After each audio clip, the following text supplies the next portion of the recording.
നമ്മുടെ Android mobile ഫോണിൽ ഇരിക്കുന്ന ആപ്ലിക്കേഷൻ്റെ ഇൻഫർമേഷൻ എടുത്താൽ നിങ്ങൾക്ക് ബാക്ക്ഗ്രൗണ്ട് ഡാറ്റ എന്ന് പറയുന്ന ഒരു ഓപ്ഷൻ ഓണായി കിടക്കുന്നതായിട്ട് കാണാം. നമ്മുടെ ഫോണിൽ ഇരിക്കുന്ന ഏറ്റവും വലിയ വില്ലനാണിവൻ. നമ്മൾ ഇൻസ്റ്റാൾ ചെയ്തതായാലും പ്രീ ഇൻസ്റ്റാൾഡ് ആയിട്ട് കമ്പനി തന്ന ആപ്ലിക്കേഷൻ ആയാലും അതിൻ്റെയൊക്കെ ബാക്ക്ഗ്രൗണ്ട് ഡാറ്റ ഇതുപോലെ എനേബിൾ ആയി കിടക്കുന്നുണ്ടാവും. ഇതുകൊണ്ടുള്ള പ്രശ്നം എന്തെന്നാൽ അനാവശ്യമായ ഒരു ആപ്ലിക്കേഷനാണ് ഈ ബാക്ക്ഗ്രൗണ്ട് ഡാറ്റയുടെ ഓപ്ഷൻ നമ്മൾ ഓണാക്കി കൊടുത്തതെങ്കിൽ ആ ആപ്ലിക്കേഷൻ നമ്മൾ ഉപയോഗിക്കാതിരിക്കുന്ന സമയത്തും ബാക്ക്ഗ്രൗണ്ടിലെ ഡാറ്റ ഉപയോഗിക്കാൻ വേണ്ടിയിട്ട് ഇത് സദാസമയവും പ്രവർത്തിക്കും. അതുകൊണ്ട് തന്നെ നമ്മുടെ ഫോണിൻ്റെ പെർഫോമൻസ് കുറയും, അതുപോലെ തന്നെ നമുക്ക് ബാറ്ററി ചാർജ് കുറയും, അതുപോലെ തന്നെ നമ്മുടെ മൊബൈൽ ഡാറ്റയും ഇത് അനാവശ്യമായിട്ട് ഉപയോഗിച്ചു കൊണ്ടേയിരിക്കും. അപ്പോൾ നമ്മുടെ ഫോണിൽ ഇരിക്കുന്ന എല്ലാ ആപ്ലിക്കേഷൻ്റെയും ബാക്ക്ഗ്രൗണ്ട് ഡാറ്റ നമ്മൾ ഓഫ് ചെയ്യാൻ പാടില്ല.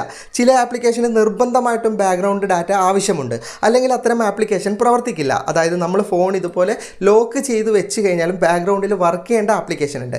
അപ്പോൾ അതൊക്കെ വേർതിരിച്ച് ഞാൻ പ്രത്യേകം വീഡിയോയിൽ പറയുന്നത് കൊണ്ട് തന്നെ വീഡിയോ സ്കിപ്പ് ചെയ്യാതെ നിങ്ങൾ മുഴുവനായിട്ട് കണ്ടാൽ തീർച്ചയായിട്ടും നിങ്ങൾക്ക് ഈ വീഡിയോ ഉപകാരപ്പെടും. അപ്പോൾ ഇന്നത്തെ വീഡിയോയിൽ ഞാൻ പറഞ്ഞു തരുന്നത് അനാവശ്യമായിട്ട് നമ്മുടെ ഫോണിൽ ബാക്ക്ഗ്രൗണ്ട് ഡാറ്റ ഉപയോഗിക്കുന്ന ആപ്ലിക്കേഷനെ നിയന്ത്രിക്കാനും അതുപോലെ തന്നെ മറ്റൊരു ഓപ്ഷനിലൂടെയും നമ്മുടെ മൊബൈൽ ഫോണിൻ്റെ പെർഫോമൻസ് വർദ്ധിക്കേണ്ട ഒരു ഓപ്ഷനും ഞാൻ ഇന്നത്തെ വീഡിയോയിൽ പറഞ്ഞു തരുന്നുണ്ട്. അപ്പോൾ ആ കാര്യങ്ങളൊക്കെ വീഡിയോയിൽ കാണാം. നമ്മുടെ ഫോണിലിരിക്കുന്ന ഏതൊരു ആപ്ലിക്കേഷനും ഒന്ന് പ്രസ് ചെയ്ത് പിടിച്ചാൽ ആപ്പ് ഇൻഫോ എന്ന് പറയുന്ന ഓപ്ഷൻ കിട്ടും. ചില ഫോണിൽ ചെറിയ വ്യത്യാസം ഉണ്ടാവും, ചില ഫോണിൽ ഐക്കൺ മാത്രമേ ഉണ്ടാവൂ. എങ്കിലും ആപ്ലിക്കേഷൻ ഇൻഫർമേഷനിൽ പോകേണ്ട ഓപ്ഷൻ ഉണ്ടാവും. ജസ്റ്റ് നിങ്ങൾ അതിലേക്കൊന്ന് ക്ലിക്ക് ചെയ്യുക. അപ്പോൾ നമുക്ക് ആപ്ലിക്കേഷൻ്റെ പെർമിഷനും കാര്യങ്ങളും ഒക്കെ അഡ്ജസ്റ്റ് ചെയ്യാനും അൺഇൻസ്റ്റാളൊക്കെ ചെയ്യുന്ന ഓപ്ഷൻ ലഭിക്കും.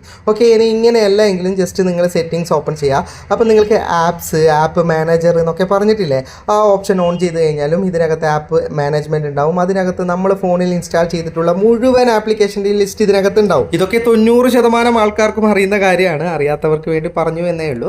ഓക്കെ, നമുക്കിപ്പോൾ ആപ്ലിക്കേഷൻ്റെ ലിസ്റ്റ് കിട്ടിക്കഴിഞ്ഞാൽ ഇതിനകത്ത് നിന്ന് വേണ്ടാത്ത ആപ്ലിക്കേഷൻ്റെ ഒക്കെ നിങ്ങൾ ബാക്ക്ഗ്രൗണ്ട് ഡാറ്റ ഓഫ് ചെയ്യണം. പ്രത്യേക കാര്യം മനസ്സിലാക്കേണ്ടത്, ബാക്ക്ഗ്രൗണ്ട് ഡാറ്റ ആവശ്യമുള്ള ആപ്ലിക്കേഷൻ്റെത് ഒരിക്കലും ഓഫ് ചെയ്യരുത്. ഉദാഹരണത്തിന് വാട്സപ്പ്, മെസ്സഞ്ചർ പോലെ നമുക്ക് ഏത് സമയത്തും ബാക്ക്ഗ്രൗണ്ടിൽ വർക്ക് ചെയ്തിട്ട് മെസ്സേജും കാര്യങ്ങളൊക്കെ വരേണ്ട ആപ്ലിക്കേഷൻ ഉണ്ടല്ലോ, ഇതിൻ്റെയൊക്കെ ബാക്ക്ഗ്രൗണ്ട് ഡാറ്റ ഓഫ് ചെയ്ത് കഴിഞ്ഞാൽ പിന്നീട് ആപ്ലിക്കേഷൻ തുറന്നാൽ മാത്രമേ വാട്സപ്പിൽ മെസ്സേജ് വരുള്ളൂ, അതിൻ്റെ നോട്ടിഫിക്കേഷനും കാര്യങ്ങളൊക്കെ ഒന്നും വരില്ല. അപ്പോൾ അത്തരം ആപ്ലിക്കേഷൻ ഒഴിവാക്കിയിട്ട് ബാക്കി ഫോട്ടോ എഡിറ്റർ, വീഡിയോ എഡിറ്റർ പോലെ നമ്മുടെ ഫോണിൽ ഒരുപാട് കാര്യങ്ങളുണ്ടാവും. ഗൂഗിളിൻ്റെതും നിങ്ങൾ ഓഫ് ചെയ്യരുത്. അങ്ങനെയുള്ളതൊക്കെ ഓഫ് ചെയ്യാൻ ഞാനിപ്പോൾ എക്സാമ്പിളായിട്ട് ഒരു ഗെയിമിൻ്റെത് ഓൺ ചെയ്തിട്ടുണ്ട്. ഗെയിമിൻ്റെ ഓൺ ചെയ്താൽ നിങ്ങൾക്ക് ഇവിടെ ഡാറ്റ യൂസേജ് എന്ന് പറഞ്ഞിട്ടൊരു ഓപ്ഷൻ കാണാം. അത് നിങ്ങളൊന്ന് ഓപ്പൺ ചെയ്യാം. അപ്പോൾ നിങ്ങൾക്ക് കാണാം ബാക്ക്ഗ്രൗണ്ട് ഡാറ്റ എന്ന് പറയുന്ന ഓപ്ഷൻ ഓൺ ആയി കിടക്കുകയാണ്. അത് നിങ്ങൾ ജസ്റ്റ് ഒന്ന് ഓഫ് ചെയ്ത് കൊടുത്താൽ മതി. എല്ലാ ഫോണിലും സെറ്റിങ്സ് ഒരുപോലെയല്ല, ചെറിയ മാറ്റം ഉണ്ടാവും, എങ്കിലും ഇതുപോലെ തന്നെയാണ് കാണുക. ഓക്കെ, ഇതുപോലെ നിങ്ങളുടെ ഫോണിൽ അനാവശ്യമായിട്ട് ബാക്ക്ഗ്രൗണ്ട് ഡാറ്റ ഉപയോഗിക്കുന്ന എല്ലാ ആപ്ലിക്കേഷനും നിങ്ങളൊന്ന് ഓഫ് ചെയ്ത് കൊടുക്കുക. ഇങ്ങനെ ബാക്ക്ഗ്രൗണ്ട് ഡാറ്റ ഓഫ് ചെയ്യുന്നത് കൊണ്ടുള്ള പ്രയോജനം എന്തെന്നാൽ പിന്നീട് ഇത്തരം ആപ്ലിക്കേഷനെ നമ്മൾ ഓപ്പൺ ചെയ്ത് ഉപയോഗിക്കുന്ന സമയത്ത് മാത്രമേ അതിന് മൊബൈൽ ഡാറ്റ ഉപയോഗിക്കാൻ സാധിക്കുകയുള്ളൂ. അങ്ങനെ മാത്രമേ അതിൻ്റെ കാര്യങ്ങളൊക്കെ അപ്ഡേറ്റ് ചെയ്യാനൊക്കെ സാധിക്കുകയുള്ളൂ. അപ്പോൾ നിങ്ങൾ ഓരോന്നും ഓപ്പൺ ചെയ്തിട്ട് അതിൻ്റെ ബാക്ക്ഗ്രൗണ്ട് ഡാറ്റ ഓഫ് ചെയ്യുക. പ്രത്യേക കാര്യം ഓർമ്മപ്പെടുത്തുന്നു, അനാവശ്യമായിട്ടുള്ള ആപ്ലിക്കേഷൻ്റെ അത് മാത്രമേ ബാക്ക്ഗ്രൗണ്ട് ഡാറ്റ ഓഫ് ചെയ്യാൻ പാടുള്ളൂ.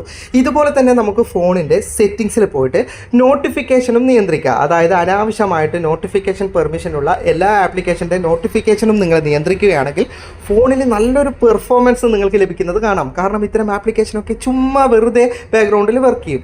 ഇതുപോലെ നിങ്ങൾ ഓരോന്നിൻ്റെയും ഇൻഫോ എടുത്തിട്ട് അതിൻ്റെ നോട്ടിഫിക്കേഷൻ മാനേജർ എന്ന് പറഞ്ഞിട്ടുണ്ടാവും. മാനേജ് നോട്ടിഫിക്കേഷൻ, ചിലതിൽ നോട്ടിഫിക്കേഷൻ എന്ന് മാത്രമേ ഉണ്ടാവുകയുള്ളൂ. ഓരോ ഫോണിനും വ്യത്യാസം ഉണ്ടാവും.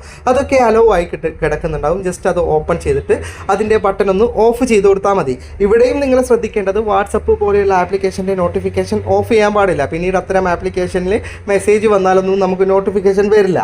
അതുകൊണ്ട് തന്നെ അനാവശ്യമായിട്ടുള്ള എല്ലാ ആപ്ലിക്കേഷൻ്റെയും നോട്ടിഫിക്കേഷൻ കൂടി ഓഫ് ചെയ്യുന്നതോടെ ഇത്തരം ആപ്ലിക്കേഷൻ നമ്മുടെ ബാക്ക്ഗ്രൗണ്ടിൽ വർക്ക് ചെയ്യാതിരിക്കുമ്പോൾ നമുക്ക് ഫോണിൽ നല്ലൊരു പെർഫോമൻസ് കിട്ടും. അതുപോലെ തന്നെ നമ്മൾ ബാക്ക്ഗ്രൗണ്ട് ഡാറ്റ നിയന്ത്രിക്കുന്നതിലൂടെ അനാവശ്യമായിട്ട് ഡാറ്റ ഉപയോഗിക്കുന്നതും ഒക്കെ ഒഴിവായി കിട്ടുന്നത് കൊണ്ട് തന്നെ നല്ലൊരു ഓപ്ഷനാണിത്. നിങ്ങൾ ജസ്റ്റ് ഒന്ന് ട്രൈ ചെയ്ത് നോക്ക്.